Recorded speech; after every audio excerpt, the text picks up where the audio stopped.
Today I'm going to show you how to make a bite splint using your shining Aoralscan Elite with the new CreSplint creator that's been very much updated since my last video. I'm downloading a case right now from a scan I took on another computer system. Now that I downloaded it, I can open it up. I can go into pre-design. I took this pretty quickly, so looks pretty good though. Had one little hole there, but it's not going to be a big deal. Software was able to fill it in.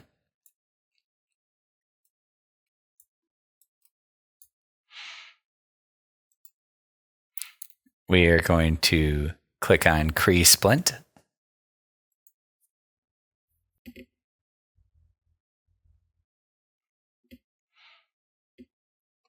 Now we are going to do a upper jaw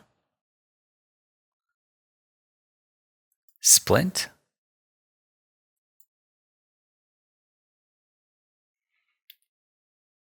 I'm going to choose the half anterior, full posterior coverage.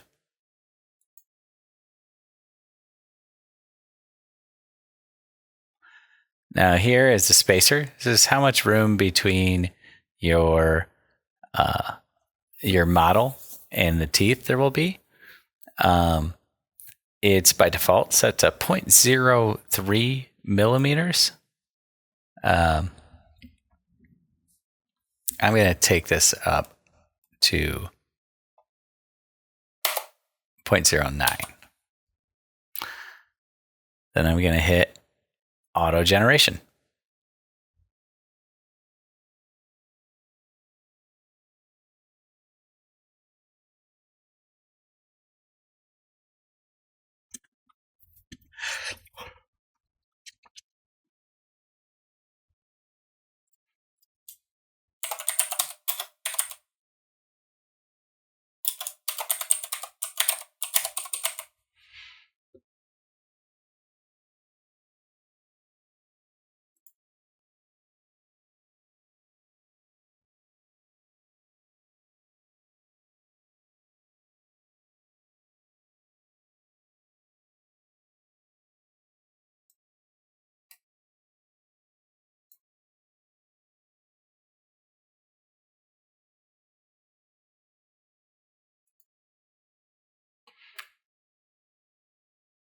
And confirm.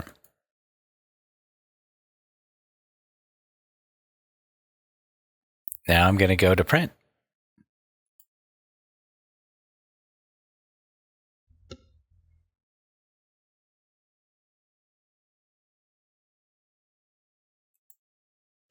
I'm going to change my print material.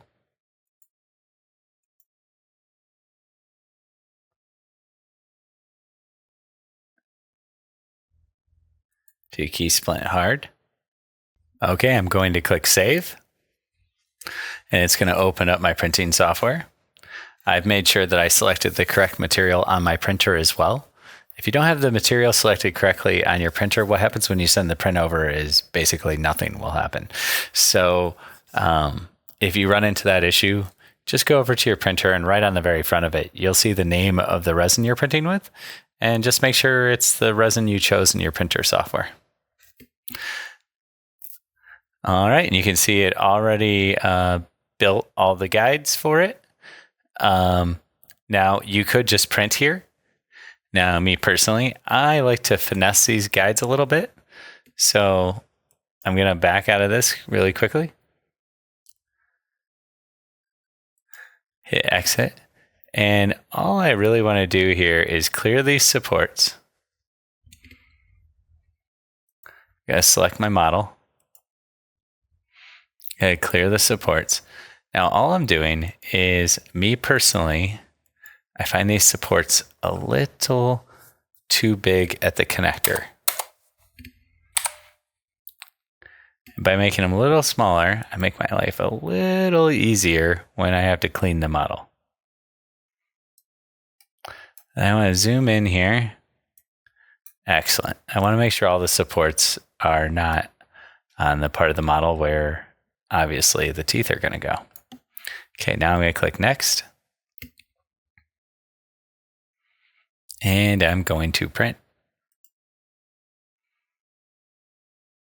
Now I have the L4D printer, and so you notice this is going to be about a 3-hour print.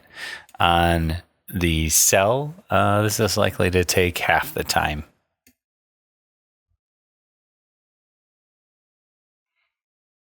Now the interesting thing is if you were printing multiple bite splints at once, your time isn't going to double or triple. A lot of the time is based on how many total layers, so how high vertically the object is, can add a lot of time to a print. So sometimes adding a whole nother print model will only add 20 or 30% more time. So it's very interesting in that respect. All right, we're printing. I just like to minimize this, and we're done.